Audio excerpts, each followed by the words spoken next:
कई दफ़े आपको देखने को मिलता है कि आपकी जीवन रेखा सामान्य गति से नीचे की तरफ आती चली जा रही है, भाग्य रेखा यहाँ से उठ के ऊपर की तरफ चलती चली जा रही है। लेकिन इसके साथ ही कई सारी अन्य रेखाएं भी आगे की तरफ बढ़ रही हैं, जिसमें आपकी सूर्य की रेखा भी यहाँ पर बढ़ती हुई प्रतीत होगी। इसके अलावा आपके मरकरी की लाइन भी यहाँ पर जाती हुई दिखेंगी और जीवन रेखा के साथ ही जो आपकी मस्तिष्क रेखा है वो काफ़ी छोटी स्थिति में यहाँ पर मौजूद होगी और मध्य तक आते आते यानी कि सूर्य के क्षेत्र तक आते आते पूर्णतः खत्म हो जाएगी। या कुछ लोगों में आप देखेंगे कि ये बहुत हद तक आते हुए दूसरे मंगल को भी पार करने की स्थिति में यहाँ पे आती चली जाती है। एक कैसी भी स्थिति अगर यहाँ पे बनती है और एक कहीं से भी टूटी हुई नहीं है और काफी गाढ़ी रेखा, जैसी गाढ़ी मैंने यहाँ पे खींची है बिल्कुल उसी प्रकार से गाढ़ी स्थिति में आगे की तरफ बढ़ रही है और देखने से ही दूर से ही आपको एक त्रिशूल की जैसी आभा नजर आती हो और दिखने में लगता हो कि ना कुछ अलग है। मतलब जब भी ऐसी रेखाएं होंगी ना, ऐसे हाथ आपको काफी बड़े बड़े मिलेंगे, यानी कि हथेली छोटी आपको देखने को नहीं मिलेगी। ठीक है, एक बड़ी मोटी हथेली होगी, बड़ी चौड़ी हथेली होगी, ये क्षेत्र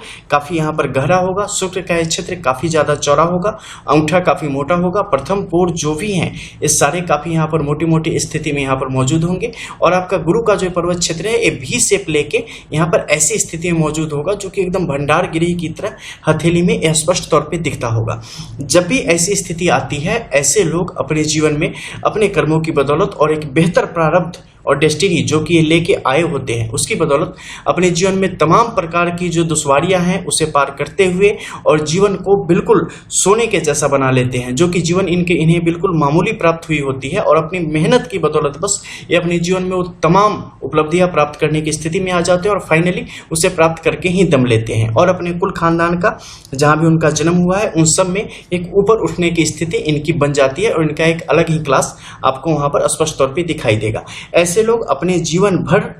पूरे जीवन भर सक्रिय अवस्था में रहते हैं। ऐसे लोग कभी भी रिटायरमेंट का आनंद नहीं ले पाते क्योंकि इन्हें कभी फुर्सत ही नहीं मिलती। काम जो है ना, काम करना इनका शौक होता है। एक तरीके से कह सकते हैं कि जैसे ऑक्सीजन होती है ना आपके जीवन जीने के लिए जरूरी, वैसे ही लगातार काम करते रहना इनके लिए ऑक्सीजन की तरह होता है। कभी भी ये बैठ के रह ही नहीं सकते। हमेशा अगर बैठे भी रहेंगे, सोए भी रहेंगे, बीमार भी रहेंगे, कुछ भी कर्म करते रहेंगे, दिमाग में कुछ ना कुछ बिजनेस आइडियाज चलता ही रहेगा। ऐसे लोग धार्मिक प्रवृत्ति के काफी देखे गए हैं। धर्म क्रम में इनकी काफी बेहतर रुचि होती है और सामान्य तौर पे अपने व्यवसाय से इतर छल कपट मोहमाया वगैरह जैसी चीजों की तरफ ये लोग नहीं जाते। हाँ, बिजनेस में जितने तिक्रम होते हैं वो सब भाजने में कहीं से भी ये पीछे नहीं होते और किसी भी तरीके से अपनी चीजों को ऊपर रखना और अपने पक्ष में फैसले आए इसके लिए हमेशा ऐसे लोग प्रयासरत रहते हैं।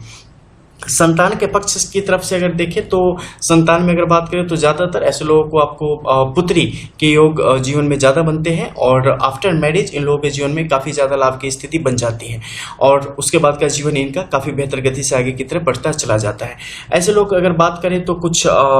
खासकर लोहे से संबंधित कार्य, इसके अलावा क्रूड से संबंधित कार्य, इसके अलावा फूड से रिलेटेड कार्य, इन सब इंडस्ट्रीज वगैरह और अगर शुक्र की स्थिति यहाँ पर काफी बेहतर हो तो आपको कंस्ट्रक्शन बिजनेस में भी ये लोग काफी बेहतर देखे गए हैं और सूर्य का साथ इनके ऊपर हमेशा बना रहता है। इसके कारण इनकी एक अलग ही प्रतिष्ठा और एक अलग ही चमक होती है समाज में अपनों के बीच। ये लोग कभी जो है ना, रात होने के बाद भी इनकी चमक फीकी नहीं पड़ती है। बस यही समझ लो आप, रात हो या दिन हो सूर्य इनका चमकता रहता है और इनकी जिंदगी चमकती ही रहती है। बड़े कड़े संघर्ष के बाद इन निखरते हैं।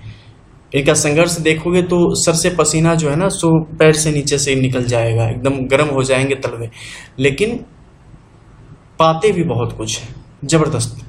लेकिन यहीं पर रेखाएं अगर खंडन की स्थिति में आ जाए, ब्रेक हो जाती है, तो जो चीजें बताई गई ना उसी में वो चीजें थोड़ी कम की स्थिति में इनकी तरफ आती है और संघर्ष की स्थिति को बढ़ा देती है। लेकिन एक कभी भी निराशा के शिकार नहीं होते, हिम्मत कभी नहीं हारते और खुद पर से भरोसा कभी कम नहीं होने देते हैं। यही सब चीजें हैं जो कि इन्हें फाइनली वो दिला देती है जो इन्हें चाहिए होता है। काम में एक कभी पीछे नहीं हटते कि फलाना काम करने से हमारी इज्जत घट जाएगी। कोई भी काम करेंगे और वो प्राप्त करने की स्थिति में आ जाएंगे जो ये